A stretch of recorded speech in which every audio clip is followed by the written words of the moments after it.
Hey everyone, here is Neha and most welcome to my channel Phonics Shorthand Learning. How are you guys? I'm sure you are doing well in your life. I'm totally fine to get your quick response for all my videos. If you really like my videos, please share to more people.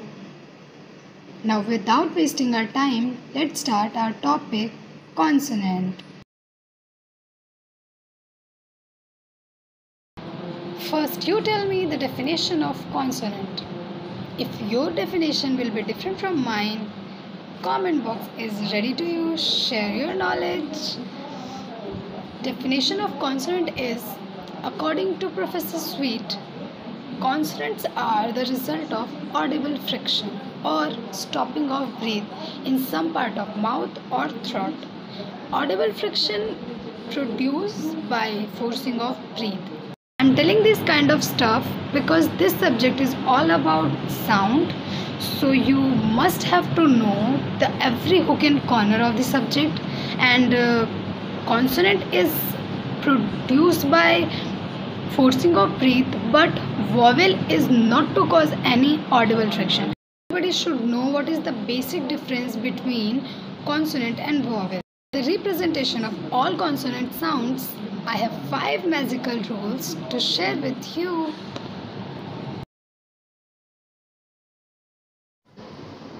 First rule is letters and their names. You must have remembered all the phonetic alphabets and its sounds. P is called as P, B is called as B, T is called as T, D is called as D, CH together called as J, J is called as J, K is called as K, G is called as G, F is called as F, V is called as V. First TH together is called as ith, for example fourth or thigh. Second TH together is called as the, for example thy or the. S is called as S, Z is called as Z, SH is together called as Aish, for example she or dash. Z is together called as Z, for example treasure or vision. M is called as M, N is called as N, NG together called as ing, L is called as L, R is called as R or ray, for example tire or right. W is called as way, Y is called as ye, and H is called as he. CQX is unnecessary because it represents the sound provided by other consonants. Second rule is division of consonants. On the basis of sound, it is divided in 6 parts. First 8 is called explodent and next 8 is called continuants. M and G is called nasals, LR is called liquid, W and Y is called coalescent, and H is called aspirate. Third and most important rule is representation of phonetic characters. For the representation of phonetic character, two most important point is every character is about 1/6 of inch and same articulation pair are represented by same stroke, heavy stroke for heavy sound and light stroke for light sound. These are the character of the consonants. Characters represented by straight stroke in downward direction is called explodents. As light sound B is written as light stroke of downward direction at 135-degree angle, same articulation B of heavy sound.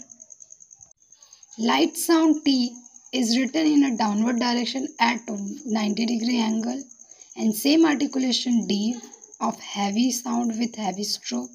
Sound J is written as 60-degree angle downward direction and same articulation J with heavy sound and heavy stroke. Light sound K written as horizontal, light stroke And same articulation gay, written dark stroke, horizontal. Next, 8 continuants represented by upright or sloping curve. Light sound F is written as light stroke, sloping curve. Same articulation, heavy sound V written as dark sloping curve in downward direction. Ith is written as light upright curve and D is written as dark upright curve. S and Z written as like this. Aish is written as sloping curve downward direction. Same articulation Z written as heavy stroke downward direction. Nasals are written as horizontal curve M, N and dark stroke ing, heavy sound. Liquid L is represented by upward direction curve and liquid R represented by downward direction curve. When R preceded by vowel, it is written as downward direction, and when R followed by vowel, it is written in upward direction.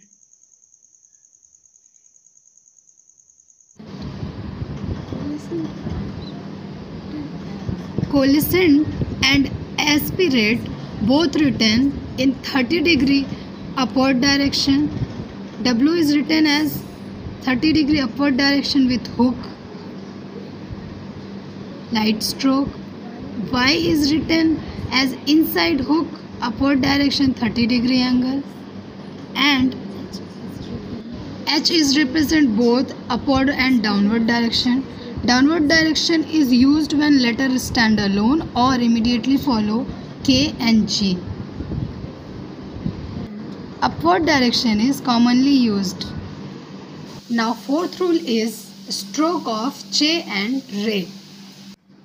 These strokes are somewhat similar, however their slope and directions are differ in their writing. As Che is written down at 30-degree angle from perpendicular and Re is written up at 30-degree angle from horizontal. This is the basic difference between both the strokes.